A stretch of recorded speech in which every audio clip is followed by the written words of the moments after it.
Every Friday, it's our last episode of the week. Our friends at the Dairy Queens of Northwest Edmonton and Sherwood Park, that's Palisades, NAMAO, Newcastle, Westmount, and Baseline Road, give us a chance to blow off a little steam. We issue the invitation to you to bring the heat. We're looking for your hot takes. We want to hear them. These are all real emails sent to talk@ryanjesperson.com. It's the Flamethrower, presented by the DQs of Northwest Edmonton and Sherwood Park. This and all Justin Trudeau edition of the Flamethrower. This one from Jake, who says, when the Prime Minister talked about division and anger, Ryan, why the hell didn't you push back on him? He's on video admitting to dividing Canadians to win the 2019 and 2021 elections. His entire reign has been about division and catering to the left. Anyway, I'm sure you needed a shower after that. I know I did. So much bullshit was spewed. That from JR. What about this one from Sam, who says, Jespo, my family's worked in the oil sands for 3 generations. The oldest one happily retired with an amazing pension and benefits. The middle ones earning high salaries, great benefits, and the youngers earning much less in terms of salary and benefits compared to the older two. Plus, they have to deal with the continual rise of automation in heavy equipment. Justin Trudeau was correct. The industry does not have workers' backs. I've watched Suncor lay off workers while at the same time taking delivery of a $75 million Bombardier private jet. We have been fooled by right-wing politicians. They're not in the business of supporting Alberta workers. That from Sam. What about this from Jennifer, who says, wow, articulate, passionate, nicely surprised. Now invite Pierre Poilievre, who just announced he doesn't want trans women in bathrooms or on sports teams. What's Pierre's climate policy? What's Pierre's replacement for the carbon tax? Seriously, I want to know more. I'm only seeing the batshit crazy stuff about Poilievre. That from Jennifer. We'll tell you, we got an invite in with his team. We're hoping he'll do the show. This from Albert, who says, the reason that Atlantic carve-out, Ryan, you called it a debacle talking to the Prime Minister? Well, that was just because the new fees, are we allowed to say new fees? He said the new fees just switched to the federal carbon plan, and they didn't have any time to affect the changes like heat pumps. This is a tempest in a teapot, Jesperson. Canada's carbon tax is working, and emissions are dropping. Scrapping the tax won't even balance the budget. It definitely won't help lower-income Canadians. It won't help fight climate change, and it would be an overall negative. Now, all that said, what's most frustrating is time and again and again and again, you, Ryan, will not say, so what are you replacing it with? Is that better?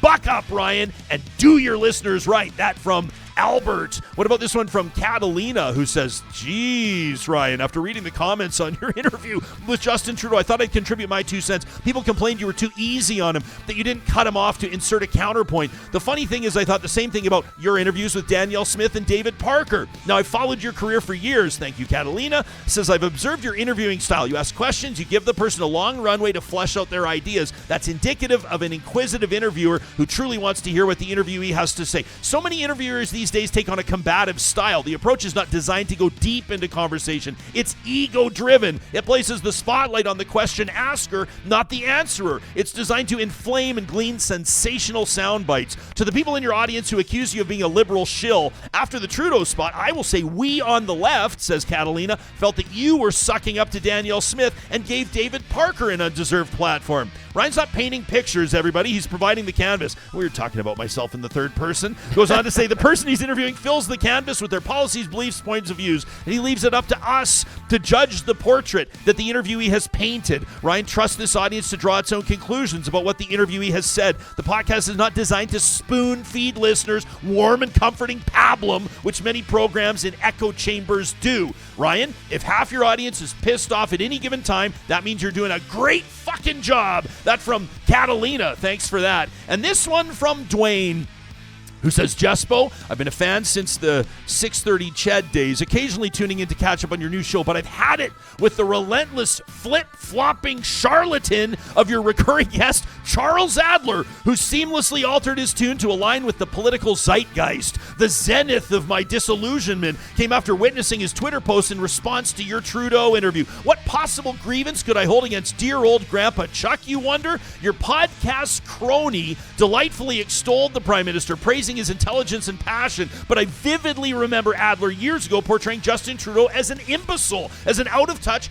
passionless, born with a silver spoon, back when he was Jason Kenney's little pug. Now he's perched on his left-wing high horse, disdainfully peering down at Conservatives, relishing any chance to disparage Pierre Poilievre. Adler practically penned the current Conservative playbook word for word with his old rhetoric. I'm fascinated by this convenient shift in his narrative regarding Ottawa's attacks on Alberta, a discourse he conveniently abandoned when expedient. Old Uncle Chuck fancied shedding his skin, slithering into bed with the left, aiming for mainstream media commentator spots to sip from the liberal media milk and honey cup. You can discern where that endeavor landed. Thank God for Real Talk, says Dwayne. Now, while your listeners, both left-leaning and otherwise, may remain blissfully unaware of this history peddling George Bush's lies that birthed the Iraq War, let's not forget how the Conservatives he mocks are the very ones he once championed. Adler talks about this all the time. Back to Dwayne, he says, so Ryan, I don't harbor animosity toward the man, but I discern through his Machiavellian maneuvers, attempting to position himself where the monetary currents flow. Alas, his bid for credibility has crumbled. Everyone's entitled to their opinions and political choices, but when shaping narratives, responsibility is imperative. I can't help but wonder when the next season of skin shedding awaits dear old Uncle Chuck. Jeez, shots that fired from Dwayne. We'll give Charles a chance to respond coming up when he joins us on Monday. The Flamethrower, presented by the DQs of Northwest Edmonton and Sherwood Park, are all real emails from you, Real Talkers, to talk@ryanjesperson.com. Coming up on next week's show, we got a whole bunch in store for you, including a sit-down with the fourth candidate for the Alberta NDP leadership. That's right, she hasn't announced it yet, but on Wednesday of next week, you'll find Jody Callahoo Stonehouse right here in the Real Talk studio. In the meantime, have a great weekend and keep it real.